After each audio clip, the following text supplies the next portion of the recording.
அசைவம் சாப்பிடலாமா சாப்பிடக்கூடாதா?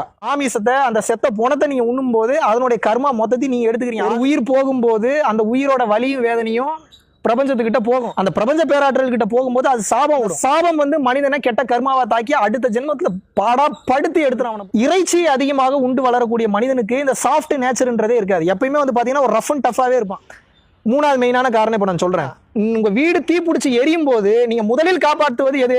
ஃப்ரிட்ஜுக்குள்ள இருக்கிற கேரட்டையோ கத்திரிக்காயோ பீன்ஸையோ முருங்காயோ போய் ஐயோ இதுக்கெல்லாம் உயிர் இருக்கு நான் போய் காப்பாத்துறீங்க. நீங்க என் நாயும் என் பூனையும் காப்பாற்றணும், முதல்ல அதுக்கு உயிர் இருக்கு வலிக்குதுன்னு போய் காப்பாத்துறீங்க. இப்ப மட்டும் உங்களுக்கு எங்க வருது இந்த ஞானம்? உண்மையாவே டேஸ்ட் உங்களுக்கு என்ன சிக்கனா கொடுக்குது? அதுல தடவக்கூடிய மசாலா தான் கொடுக்குது. தனி சிக்கன் எடுத்து நீங்க கடிச்சு பாருங்க, உங்களுக்கு டேஸ்ட் கிடைக்குமா?